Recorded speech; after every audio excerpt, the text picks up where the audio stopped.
ఇటీవల తెనాలి ఐతా నగరానికి సంబంధించి ఓ ముగ్గురు యువకుల్ని పోలీసులు అరికాలి కోటింగ్ ఇవ్వడం సోషల్ మీడియా వేదికగా బాగా వైరల్గా మారింది. అయితే దీనికి సంబంధించి వైఎస్ఆర్సీపీ పార్టీ తరఫున ఆ పార్టీ నాయకులు కావచ్చు, అదేవిధంగా పార్టీ అనుబంధ మీడియాలు కావచ్చు, ఇవన్నీ కూడా ఒకటే మాట మాట్లాడుతున్నారు. అదేంటంటే దళిత యువకులకు సంబంధించి బాబు సర్కార్ పరాకాష్ట చేస్తుందని చెప్పి చెప్పుకుంటూ వస్తున్నారు.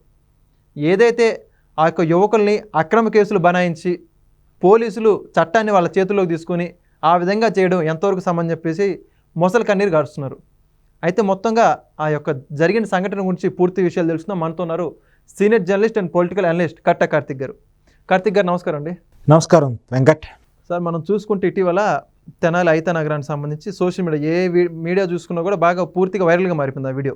పోలీసులు ఒక ముగ్గురు యువకుల్ని, మరి వాళ్ళు యువకులు అనాలో రౌడీ షీట్లు అనాలో అయితే తెలియదు, వాళ్ళని కూర్చోబెట్టి అరికాలు కోటింగ్ ఇస్తున్నటువంటి వీడియో బాగా వైరల్ అయింది. దానికి సంబంధించి పోలీసులు చట్టాన్ని చేతుల్లోకి తీసుకొని యువకుల మీద ఆ విధంగా చేయడం ఎంతవరకు సమంజసం అని చెప్పేసి జగన్మోహన్ రెడ్డి గారి అనుబంధ మీడియా అనేటువంటి సాక్షి కావచ్చు, మరిన్ని వాళ్ళు అనుకున్న మీడియాలో కూడా ఈ విధంగా పోస్ట్ చేస్తున్నారు. మొసలు కన్నీ గార్చడానికి ప్రయత్నం, పూర్తిగా అక్రమ కేసులు బనాయించారని చెప్పి చెప్పుకుంటూ వస్తున్నారు. నిజంగానే వాళ్ళు అక్రమ కేసులు పెట్టారంటారా? ఆ యువకుల మీద రౌడీ షీట్లు లేవంటారా? మీ యొక్క అభిప్రాయం ఏంటి? నిజానికి నువ్వు రోడ్డు మీద పోతున్నావు, ఒక అమ్మాయి ఒక అబ్బాయి మీద చేయి చేసుకుంటా ఉంది, ఆ సంఘటన నీ కళ్ళ ముందు కనపడింది. అప్పుడు నువ్వు అడగాల్సింది ఏంటమ్మా నువ్వెందుకు చేయి చేసుకుంటున్నావు అని అడగాలా? ఏం జరిగింది అనేటువంటి విషయాన్ని తెలుసుకునే ప్రయత్నం చేయాలా? ఫస్ట్ ఏం జరిగింది అని తెలుసుకుని ఎవరు తప్పుంటే వాళ్ళని గద్దించే ప్రయత్నం చేయాలి. విషయాన్ని పూర్తిగా తెలుసుకుంటే ఆ అబ్బాయి కొన్ని నిమిషాల క్రితం ఆ అమ్మాయిని టీచ్ చేశాడు, ఆ అమ్మాయి చున్నీ లాగే ప్రయత్నం చేశాడు, ఆ అమ్మాయిని లైంగికంగా వేధించే ప్రయత్నం చేశాడు. తప్పని పరిస్థితుల్లో ఆ అమ్మాయి తిరగబడి ఆ అబ్బాయిని మీద చేయి చేసుకోవడం జరిగింది. అంటే ఇష్యూ మొత్తం వింటే నీకు ఎలా స్పందించాలో తెలిసింది. ఇప్పుడు ఇక్కడ కూడా తెనాల్లో జరిగిన సంఘటన ఏంటి? ఇప్పుడు మనం చూస్తుంది ఏంటి? ఒక ముగ్గురు యువకుల్ని పబ్లిక్లో పోలీసులు కొట్టడం ఇప్పుడు మనం చూస్తుంది అంతే. దాని బ్యాక్గ్రౌండ్కి వెళ్తే పోలీస్ కానిస్టేబుల్ని, చిరంజీవి అతని పేరు, అతన్ని డ్యూటీకి వెళుతుండగా అదే సెంటర్లో అడ్డగించి కొట్టి చంపే ప్రయత్నం చేశారు కత్తులతో.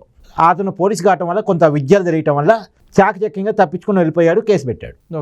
ఇప్పుడు పోలీసుని పబ్లిక్లో కొట్టినప్పుడు మీకు మీరే రక్షణ ఇచ్చుకోలేరు, మాకెక్కడ రక్షణ ఇస్తారని పబ్లిక్ భావిస్తారుగా. ఖచ్చితంగా పోలీసులు అంటే చులకన భావం ఏర్పడింది కదా. సో దాని మీద అదే రకంగా రియాక్ట్ కావాలని భావించిన పోలీసులు ఆ ముగ్గురు యువకుల్ని పట్టుకొని, ఎవరైతే నవీన్ అలియాస్ కిర్రర్, జాన్ విట్టర్ అతని స్నేహితుడు, వాళ్ళ ముగ్గురిని పట్టుకొని అదే సెంటర్లో అదే పబ్లిక్ ముందు ఆ రకంగా బిహేవ్ చేయడం జరిగింది. ఇది తప్ప ఒప్ప ఒకసారి మనం చెక్ చేసుకునే ప్రయత్నం చేద్దాం. నేను కొన్ని సంఘటనలు నీకు గుర్తు చేస్తా వెంకట్. ఇప్పుడు దిశ ఎన్కౌంటర్ గుర్తుందా హైదరాబాద్లో నీకు? అవునండి, సజ్జనర్ గారు. ఎస్. అయితే ఒక అమ్మాయిని నడి రోడ్డు మీద వెయిట్ చేస్తూ ఉంది. కొంతమంది లారీ డ్రైవరు, క్లీనర్లు అన్న కొంతమంది యువకులు అత్యంత దారుణంగా అత్యాచారం చేసి హత్య చేశారు. దాని మీద సమాజం మొత్తం కూడా రియాక్ట్ అయింది. వాళ్ళని అరెస్ట్ చేసి జైల్లో పెట్టి మేపొద్దు, వాళ్ళని ఇమీడియట్గా ఉరి తీయాలి, నడి రోడ్డు మీద కాల్చి చంపాలి, ఇలా అనేక డిమాండ్లు వచ్చాయి. ఎన్కౌంటర్ చేయాలని డిమాండ్లు వచ్చాయి. పోలీసులు నిజంగానే ఎన్కౌంటర్ చేశారు. పోలీసులు చెప్పిన వర్షన్ ఏంటి? మేము సీన్ రీక్రియేషన్ చేయడానికి వెళ్తే వాళ్ళు మా మీద తిరగబడ్డారు, మా దగ్గర ఆయుధాలు లాక్కొని మా మీదే దాడి చేసే ప్రయత్నం చేశారు, ఆత్మరక్షణ కోసం ఎన్కౌంటర్ చేశామని చెప్పారు. కానీ సమాజం మొత్తానికి తెలిసిన ఒక విషయం ఏంటంటే పోలీసులు సమాజం నుంచి డిమాండ్ వచ్చేసరికి ఎన్కౌంటర్ చేసి ఉంటారు అని.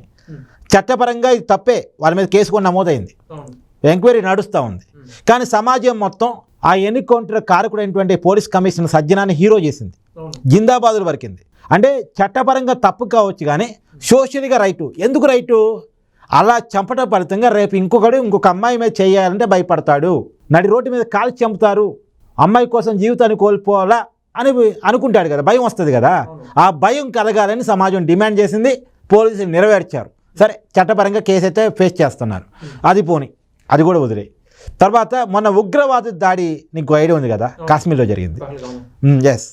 అంటే నిరాయుధులైనటువంటి భారతీయ యాత్రికుల మీద భార్యల ముందే భర్తని మతం అడిగి మరి ప్రైవేట్ పార్ట్స్ చెక్ చేసి మరి అత్యంత దారుణంగా చంపారు. దాని మీద దేశం మొత్తం కూడా రియాక్ట్ అయింది. పైగా ఒక మహిళ నిలదీస్తే మీ మోడీ గారికి పోయి చెప్పుకోండి అన్న. దాని మీద దేశం మొత్తం కూడా పెద్ద ఎత్తున ఆందోళన చేశారు. వాళ్ళకి బుద్ధి చెప్పాలి, వాళ్ళ భర్తం పట్టాలి, వాళ్ళకు కూడా అదే రకంగా పనిష్మెంట్ కావాలి, వాళ్ళని కథం చేయాలని దేశం మొత్తం డిమాండ్ చేసింది. మోడీ గారు హామీ ఇచ్చారు ప్రధానమంత్రి హోదాలో, నేను వాళ్ళెవరిని వదిలిపెట్టను, వాళ్ళని కథం చేస్తానని. అనుకున్నట్టే ఒక fine day mid night training కోసం టెస్టింగ్ కోసం మన యుద్ధ విమానాలు గాలిలో ఎగురుతూ ఒక్కసారిగా స్ట్రాటజీగా పాకిస్తాన్లో POKలో ఉన్నటువంటి టెర్రరిస్ట్ క్యాంపుల మీద పోయి 9 టెర్రరిస్ట్ క్యాంపులను టార్గెట్ చేసి దాడి చేసి 100 మంది తీవ్రవాదులను చంపేసి వచ్చాం.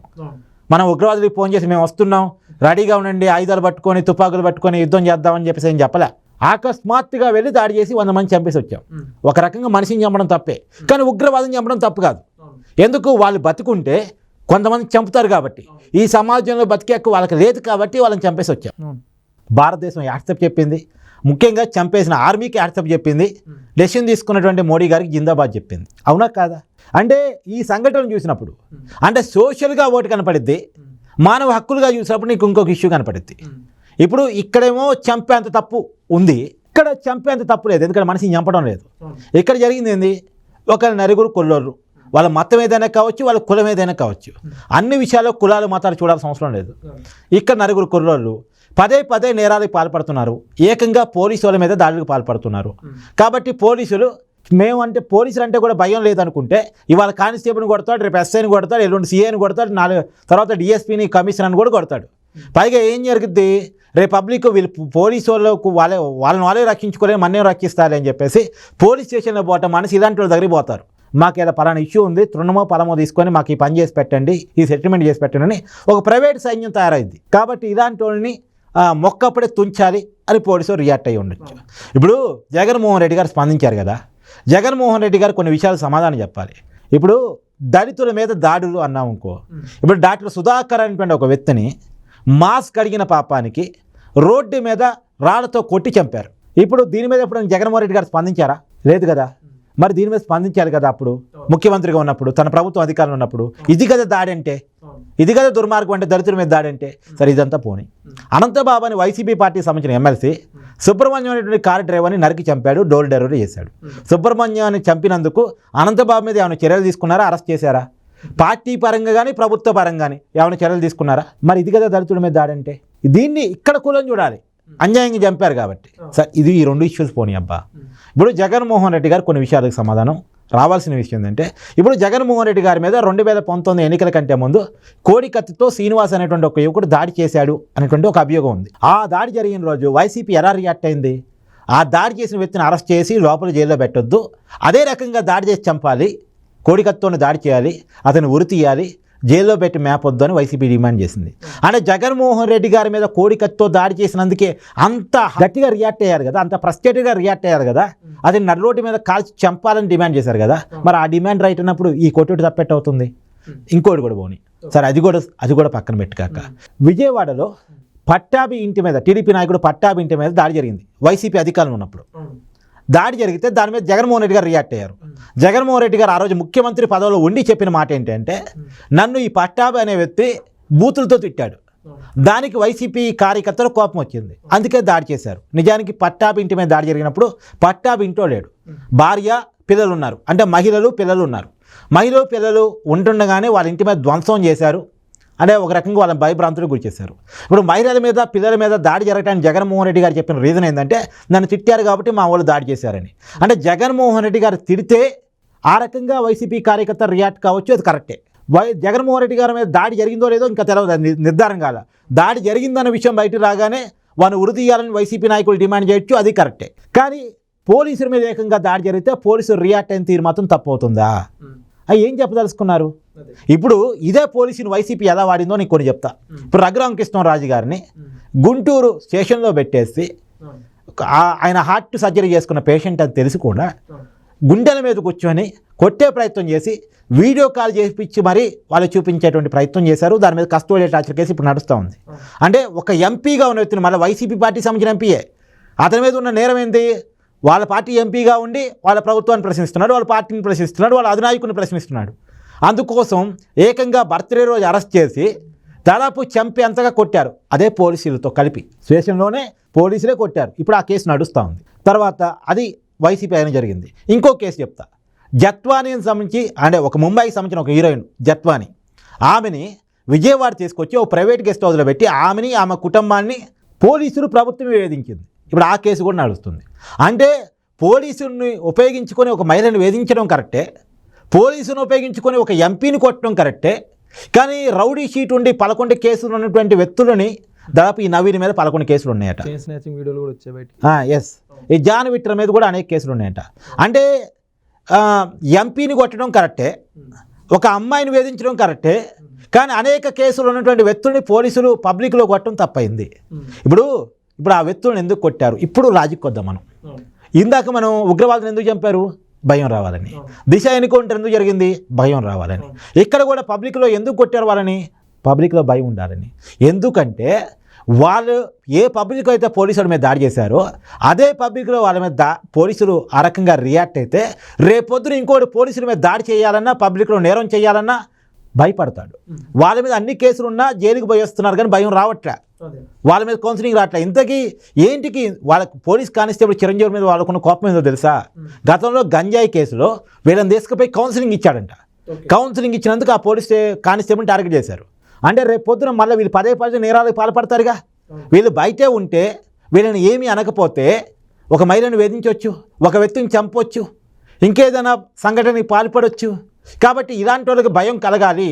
వీళ్ళకి సమాజం అంటే గౌరవం లేదు, చట్టం అంటే భయం లేదు, పోలీసింగ్ అంటే భయం లేదు, కాబట్టి అది కల్పించాలి అని పోలీసులు ఆ రకంగా రియాక్ట్. మానవ హక్కుల విషయంలో చూసినప్పుడు ఇదంతా తప్పే, కానీ తప్పని విషయాలు కొన్ని ఉంటాయి. అందుకే పోలీసులు రియాక్ట్ కావాల్సి వచ్చిందేమో అనేటువంటిది నా అభిప్రాయం. నిజానికి ఈ సంఘటనే తప్పై ఉంటే కోడికత్తి కేసులో వైసీపీ రియాక్షన్ తప్పే, పట్టాభింటి మీద వైసీపీ కార్యకర్తలు చేసిన అంతకన్నా పెద్ద తప్పు, టీడీపీ ఆఫీసు మీద వైసీపీ కార్యకర్తలు చేసిన సుధ తప్పు, దాని మీద జగన్మోహన్ రెడ్డి గారు సంజయ్ ఇచ్చుకోవాల్సినంత తప్పు, వీళ్ళు ఏది అనంతబాబు చేసింది నేరం, తప్పు కూడా కాదు నేరం. తర్వాత సుధాకర్ని చంపినందుకు వైసీపీ పెద్ద ఎత్తున శిక్ష అనుభవించాలి. ఇవన్నీ దాచేసి ఏదో దళితుల మీద ప్రేమ, మైనార్టీల మీద ప్రేమన అంటే ఒక నిందితుల్లో నేర కులాన్ని చుట్టమైంది. నువ్వు చూడాల్సిన కులం ఎక్కడ? సుధాకర్ మీద దాడి జరిగినప్పుడు, సుబ్రహ్మణ్యం మీద చంపేసినప్పుడు. ఇక్కడ మర్చిపోయేసి జగన్మోహన్ రెడ్డి గారు ఏదో మాట్లాడుతున్నారు. ప్రతి అంశాన్ని రాజకీయం చేద్దామనేటువంటి దృష్టికోణం తప్ప వాస్తవాన్ని చూసే కోణం. నిజానికి జగన్మోహన్ రెడ్డి గారు స్పందించడాన్ని అభినందిస్తున్నా, కానీ ఎలా స్పందించాలి? నాణ్యానికి రెండు వైపులా స్పందించాలి. ఇప్పుడు ఆ సంఘటన ఆయన ప్రస్తావించారు, పోలీసులు అలా రియాక్ట్ అవ్వటం మీద. అదే క్రమంలో వాళ్ళు పదే నేరాలకు పాల్పడుతున్నారు కదా, వాళ్ళు పోలీస్ కానిస్టేబుల్ మీద దాడి చేశారు కదా, ఆ విషయాన్ని కూడా అదే ట్వీట్లో పొందుపరుస్తూ ఉంటే వీళ్ళు పదే నేరాలు పాల్పడుతున్నారు, యువతరం ఇలా బాధ్యత లేకుండా ఉండకూడదు, ఇలాంటి నేరాలకి పాల్పడకూడదు, గంజాయికి బానిసలు కాకూడదు అనేటువంటి సందేశాన్ని కూడా జగన్మోహన్ రెడ్డి గారు పంపిస్తే ఎలా ఉండేది? కాదు, నాకు ఇక్కడ కీలకమైన అనుమానం కలుగుతుంది. జగన్మోహన్ రెడ్డి గారు ఈ మధ్యకాలంలో పదే కొన్ని డైలాగులు కొడుతున్నారు. పోలీసులు బట్టలు పదిస్తానని, సప్త సముద్రాలు దాటేసి పోలీసు సంగతి తేలుస్తానని ఇలా పదే చెప్తున్నారు. అంటే ఇలాంటి సహకరించే బ్యాంకులు పెంచి పోషిస్తున్నారు. ఇప్పుడు ఆ టీమే ఈ టీము, జగన్మోహన్ రెడ్డి గారు ఒక టీం రెడీ చేసుకుంటున్నారు, పోలీసులు బట్టెప్పడానికి, పోలీసుల మీద దాడులు చేయడానికి, పోలీసులు ఏరి దాడులు చేయడానికి. ఆ టీంలో ఉన్న వాళ్ళని కొట్టినందుకు జగన్మోహన్ రెడ్డి గారికి ఏమైనా కోపం వచ్చిందా అనేటువంటి విషయం ఇప్పుడు చర్చకు రావాలి, నిజాలు తేలాలి. ఓకే, ఖచ్చితంగా కార్తీక్ గారు చాలా మంచి విషయాలు చెప్పారు. Thank you. Please subscribe to Leo news for more videos.